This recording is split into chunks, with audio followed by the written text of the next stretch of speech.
Ассалаумағалейкум, армысыздар. Сөз қадірін өз қадірім деп білетін арда қазақтың ұл-қыздары. Санаға сәуленің аса құрметті көрермендері. Алдарыңызда әдеттегідей педагог қоғам белсендісі Жұмабек Әлімханұлы. Бүгінгі тақырып ұлттық идеология. Рухани сілкініс қақында болмақ. Әрине, кез келген ұлттың, мемлекеттің өзінің қатаң ұстанатын бір принципі, тиянағы, бір даңғыл таңдаған сара жолы болады. Оны мемлекеттік ұлттық идеология деп жатады. Қарапайым осылай түсінуге болады. Енді арғы тарихтан айтар болсақ, ертедегі хандық құрған дәуірлерде әр хандықтың өзінің елге ұсынған сондай бір шартсыз бағынуға тиісті ұлттық менталитетіне сай бөгенайы бөлек даралап тұратын жаңағы ұлттық хандық мемлекеттік идеологиясы болған. Онсыз болмайды. Идеологиясыз ел бейне желкенсіз кеме сияқты. Дауыл қалай айдаса, ашық теңіз бетінде солай ағып кете береді. Ал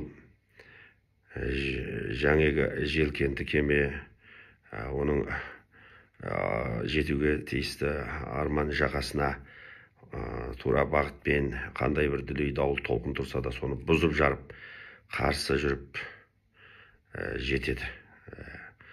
Мінекей, бұл бейне ұлттық идеологияда дәл сондай. Сол ұлттық көсегесін көркейтіп, осы әлемдегі елдерге терезесін тең ететін, жаңағы басқаларменен санастыратын, дәне олардан даралайтын, елдің бүтіндігін, ұлттың тұтастығын үйістіріп ұстап тұратын арқауы. Мен енді мынау киіз үйдің бас құры деген болады. Соны жаңағы құрып тоқитын кезде оның арқауы болады. Арқауына мықтап құрылғаннан кейін барып ол тоқылады. Ал қамшыны өргенде де оның қамшының өзегі болады. Қалған әдемілеп тілінген таспалар сол қамшының ішіндегі жұмыр өзегін айнала өрледі де жаңағы бір мықты дырау қамшы болып шығады. Ал енді оның өзегі жоқ болса, сыртындағы өрімі бос болады да қамшы болып жарытпайды. Дәл сол сияқты. Мен сіздерге қазақы түсінікпенен барынша қарапайымдастырып түсіндірдім деп ойлаймын. Енді біз тәуелсіздік алғалы мынау 33 жыл болып жатыр. Осыдан бері біз қандай ұлттық идеология қалыптастыра алдық? Кім кісіден сұрасақ та, осы Қазақстанның мемлекеттік идеологиясы не десе, қарапайым қатардағы адамнан ешкім біздің мемлекеттік ұлттық идеологиямыз осы деп айта алмайды. Тіпті зиялы қауым өкілдері де айта алмайды. Біз зайырлы елміз дейді. Дін мен саясат бөлінген. Дәстүр да бөлек, әр халықтың өз ұстанатын дәстүр салты бар дейді. Жалпы мынау демократиялық бағыттағы кісілік құндылықтар негіз етеміз деген сияқты айтады. Бірақ ол жауап емес. Мысалға алатын болсақ, Америка 300 жылдан бері осы ел болғалы мынау демократиялық бағыт ұстанды. Оларда демократиялық құндылықтарды негіз еткен адамгершілік принципінде құрылған сондай ел. Ата заңында әу баста қалай бекітілді, ол солай. Құранның аятындай ол албаты еш өзгертілмейді. Соған табан. Сондықтан да әлемдегі демократияның отаны, әлемдік кісілік құндылықтың көш басында тұрған, дамыған, нығайған ел екендігін бәріміз білеміз. Америка десе, кім кісінің де алдыменен ол демократиялы ел деп еске алады. Мінекей, сондықтан да Америка өзінің идеологиясы ол демократиялы азаматтық қоғам принципін ұстанған, осы негіз еткен. Оның арқауы сол, оның өзегі осы. Ал енді Қытай десе, бұл Қытай, бұл енді коммунистік партия билеп отыр ғой. Десе де бұл Совет одағы жаңағы жалған коммунизм жете алмай құлап отырғаннан кейін бұлар бірден ертерек байқады да 80-ші жылдардың бастарақ сол кездегі билік басындағы Қытайдың бірінші бас хатшысы Дэн Сяопин жаңағы жолы бұл Қытайша ерекшелікке ие социализм жолын мықты ұстанады деді. Қытайша ерекшелікке социализм деген жолы қалай? Яғни макролық жақтан мемлекет барлығын контролдайды. Бір партия, коммунистік партия билейді, ол халықтың партиясы. Басшы ауысып отырады сайлау арқылы. Және енді сайлау болғанда да әрине ол демократия сайлау емес. Партияның өз ішіндегі ізбасарларын айту, тәрбиелеп жетістіріп шығару. Бірақ партия басшыдан жоғары тұрады деген принцип. Сосын жаңағы саясат социализм шаруашылық капитализмге жеке меншікке жіберді. Және мемлекет меншігіндегі ірі корпорацияларды ұстап қалу болды, әлі де солай контролда. Мінекей олар осы жолымен жүріп жатыр. Осы жол олар үшін жаман емес. Қытай қазір әлемнің екінші экономикасы болып отыр. Бұл болса да сол өзінің мемлекеттік ұлттық идеологиясының жемісі, соның нәтижесі. Ал Индия, ол да ұзақ жыл Англияның отарында болды. Ол да көп халық. Оның да өзінің мемлекеттік ұлттық идеологиясы бар. Олардың идеологиясы өздерінің ұлттық салт дәстүріне негізделген әулеттік жүйе арқау болатын идеология. Енді Жапонияны жақсы білесіздер, бүгінгі таңда дамыған ел, әлемнің үшінші экономикасы. Олардағы ұлттық мемлекеттік идеология бұл жаңағы самарой рухынан бастап алады. Самарой рухы деген енді оларда қайтпас сондай жаңағы алған бетінен қайтпайтын қайсар рух. Яғни не жеңу керек, не өлу керек. Ұстаған жерде қолым, тістеген жерде тісім қалсын дейтіндей бір беткей рух. Олар осыны ұстанады. Осы негізде мемлекеті гүлденіп нығайды. Яғни ол соғыста да сол жапондықтар жаңа Қытайды 8 жыл жаулап басып алған кезде ойсырата жеңді, қолында қуыршағын айландырды, сонша көп Қытайды, бірақ артынан мынау Совет одағының Қызыл армиясы және Американың оның екі аралын бомбалау салдарынан шегініп шығуға мәжбүр болды 45-ші жылы. Сол кезде жаңағы соғыста жеңіліп қолға түскен генералдары шегініп кетіп жатқанда, сонда жаңа самурай рухының мықты болған соншалықты. Бүйтіп мен отаныма қара бет болып қайтпаймын деп өз-өздерінің қарындарын қылышпен жарып өліп алды.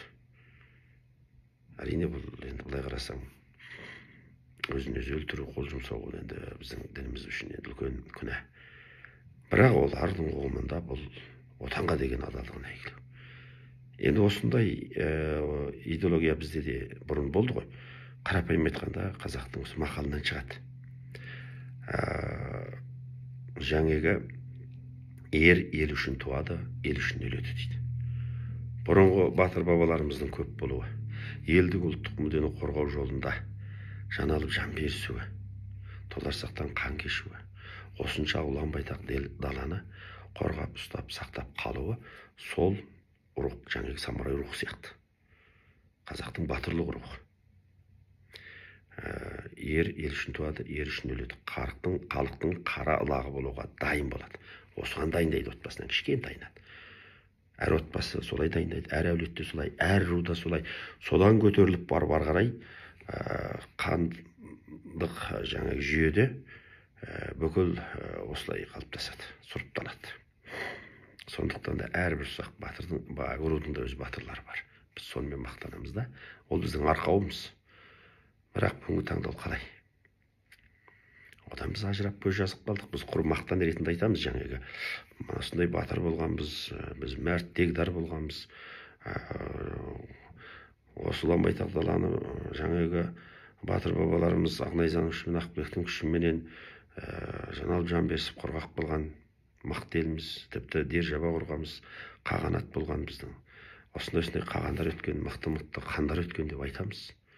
Тарих мақтан, бірақ өзіміз содан тамырымызды жалғап арқау алып тұрмыз ба? Жоқ. 30 жыл тоз топыраң болды. Өткенде Мұхтар Мағауин ағамыздың сұхбатында да айтты. Бұл 30 жылда тәуелсіздік мына Совет одағы кезіндегі руханиятқа жасалмаған ауыр қиянат жасалды дейді. Қазақтың жерінің асты-үсті байлығын тоналумен қатар жаңегі руханияты да жалаңаш қалды дейді. Рас қой. Бірінші орында экономика, екінші саясат деді сол кездегі президент. Ол не нәтиже берді сонда? Яғни қарапайым айтқанда бұл қазақтың баяғыда ұстанатын малым жаным садағасы, жаным арым садағасы дегеннің керісінше болды. Арым жаным садағасы, жаным малым садағасына айналып қалды. Мінекей. Сөйтті де тұтас билік басындағылар ұрлау, тонау, қымқыру, жымқыру қалтасының қамы, қарабастың қамы ғана.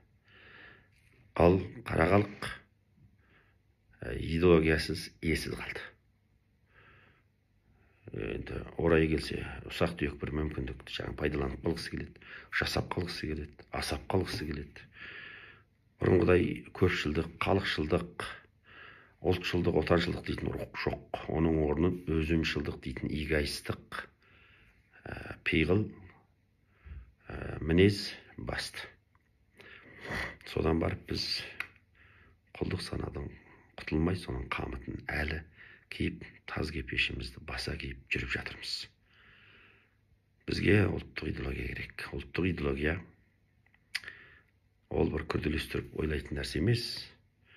Оған жаңағы бұрынғы батыр бабаларымыздың рухынан қуат алған, бастау алған, елдік ұлттық мүдде жолында өзін арнай білетін халықшылдық, ұлтшылдық рух, қайтпас қайсар рух, ел үшін, жер үшін дейтін рух. Осыны біз санамызға еге білу керекпіз. Әрбір отбасы өзінің ұрпағын, ұл қыздың санасына осыны егу керек. Сен елдің иесісің, осы жердің иесісің. Сенің генетикаң күшті. Мынау таза қанды қазақтың ұрпағысың, жеті атадан қыз алып қыз беріспейтін тектісің. Өзіңнің тегіңнен ажырама, тамырыңа жалға, тарихи тамырыңа жібер, содан қуат ал. Жаңағы ер ел үшін туып, ел үшін өледі дейтін осыдан тайма, ешкімнің ала жібін аттама. Жаңағы халықтың қарлығы болуға қашанда дайын бол дейтін рух болу керек бізде. Сосын намысыңды нанға сатпа, арыңды кірлетпе, әрқашанда биік ұста. Осындай рух астында өсіп өндірсек, елдің ертеңі жарқын болады. Сол кезде біздің саясат деген нәрсе идеология ғой. Сол идеология бірінші, экономика екінші болу керек. Сонда реттелеміз, сонда еліміз бүтінделеді. Біз рухани аш тұрып, қарынның қамымен ғана жүре берсек, екі аяқты хайуаннан еш farқымыз жоқ. Еш farқымыз жоқ. Өзі үшін істеген адам өзі үшін оттаған хайуанмен бір дейді ғой, абай дәл сондай. Ойбай анау ұлы даланың неде жеті жарғысы, рухани жаңғыру деп бір кезде шығарды ғой сол бір президенттер. Формалды түрде айту, әр жерден жаңағы іс-шаралар өткізген болды соның аясында. Одан не болды? Бәрі көзбояушылықта. Ойлар өз көзбояушылық үшін шығарып қойған, бір алдау сұрату үшін шығарып қойған дүние. Еш нәтиже жоқ. Оғанда бюджеттен миллиардтар бөлініп, бәрі желге ұшып кеткен нәрсе. Енді ел тізгінін ұстап отырған билік осыған мықтап бет бұрғаны жөн. Сонда ғана халық пен етене бір тұтас болады. Сонда ғана елдік ұлттық мүдде сақталады. Сонда ғана біз өз сара жолымызды тауып, ұлттық менталитетімізге сай өзіміздің жаңағы арғы тарихымыздан, ата бабаларымыздың ұстанған идеологиясына мықты болсақ, сонда ғана ұлт болып мәңгі жойылмай сақталамыз. Мәңгілік ел болу дейтін ұғым біздің санамызға мықтап орнайды. Және күнделікті соған күрес жасаймыз. Сонда ғана мәңгілік ел болудан ауыз ашуға болады. Әйтпесе мәңгілік ел болу деген ол құр далбаса. Қаншама ел мынау сан ғасырдан бері жойылды. Қаншама ел жаңадан пайда болып жатыр. Қаншама ел тағы да құрдымға кетіп алдында тұр. Ол белгілі ғой, көріп отырсыздар. Бәріңіз сауаттысыздар. Ақпараттың бәрін қарап отырсыздар. Сондықтан ұлттық идеология, мемлекеттік идеология орнамайынша біздің тілдің де мәселесі шешілмейді. Басқа да салт дәстүрі болсын, жаңағы ұлттық тұтастық болсын, экономикалық мәселе болсын, әр саладағы күрделі мәселенің бәрін күрмеу содан кейін барып шешіледі. Яғни жаңағы басқұрт оқитын арқау дұрыс болмайынша оған жаңағы тоқылатын дүниелер ол дұрыс тоқылмайды да мүмкін емес. Сондықтан арқауымыз талай ағайындар. Кеңес кезінде енді ол Гитлер фашистік жаңағы соғыс ашқан соның көсемі, ол нөмірі бірінші қылмыскер болып саналады ғой. Пәлен миллион адам қанын жұтты, әділетсіз соғыс ашты деп. Бірақ немістер Гитлерді төбесіне көтереді. Өйткені еврейлердің шылауында жүрген немістерді сендер нағыз ариансыңдар, сендер әлемнің қожасы болуға тиіссіңдер деп оларды рухтандырды. Оларға сондай бір идеология ұсынды. Және сондай шабуыл жасады. Басында сондай сәтті болды. Көп елдерді оңай жаулап алып жатты.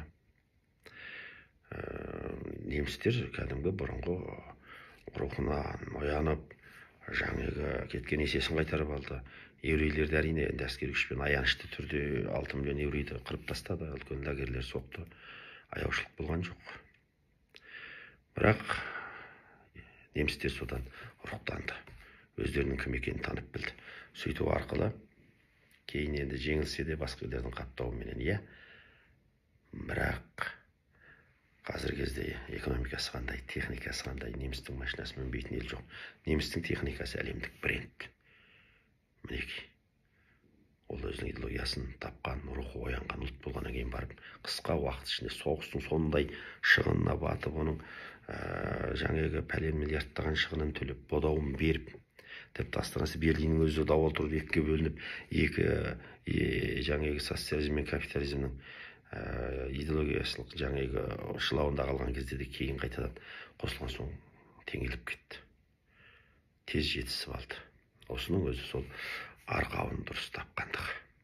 Ал Шыңғысхан бүкіл түркілердің енді көшбасшысы, Шыңғысханда басқа халықтың сол Шыңғысхан жаулап алған елдің көзімен қарасақ, ол фашист, ол жаулаушы, бірақ Шыңғысхан біз үшін мақтаныш. Шыңғысхан әлемді ол Гитлерден де, Наполеоннан да артық территорияны жаулаған ең ұлы қолбасшы. Онда да көп адам қырғындалды, қаншама қала ойран болды, қаншама өркениет жойылды. Соған қарамастан біз Шыңғысханмен мақтанамыз, тіпті таласамыз. Аманғұл дейді олар, біз қазақ дейміз, оның үшін әуелі әні ұрулар таласады, жүздер таласады, кіші жүз біздікі дейді, орта жүз бізден, ұлы жүз бізден деп жатады әуелі. Мейлі, қалай болса да, Шыңғысхан тұтас баяғыдағы ыдырап кеткен түркі қағанатын қалпына келтірген ұлы көсем, ұлы қолбасшы, стратег. Мінекей. Бірақ өкінішке орай біз солардың сол идеологиясын ұстай алдық па? Сонары жалғастыра алдық па? Мұрагерлікке алдық па? Баяғы сол бақастық, осы солардан тараған ұрпақтардың билікке таласуы, бітпейтін өзара ішкі алауыздық ақыры апарды дорға шықты да, бөлек-бөлек саққандықтарға бөлініп жем болып кеттік. Біз тарихтан ашты сабақ алу керекпіз. Сондықтан бірінші ұлттық идеологиямыз дұрысталмай, рухани серпілмей, өзімізді толық танып білмей, біз мәңгілік ел бола алмаймыз. Біз қазақ дейтін бір ұлт болып мәңгі жасай да алмаймыз, тілімізді де қорғай алмаймыз. Бәрі осыдан басталады. Су басынан тұнып дейді ғой, біз бірінші идеологиямызды дұрыстайық. Сонда ғана бәрі дұрысталады. Бүгінгі айтайын дегенім осы еді, құрметті ағайындар. Еліміз аман, жұртымыз тыныш болсын. Сау саламат болыңыздар.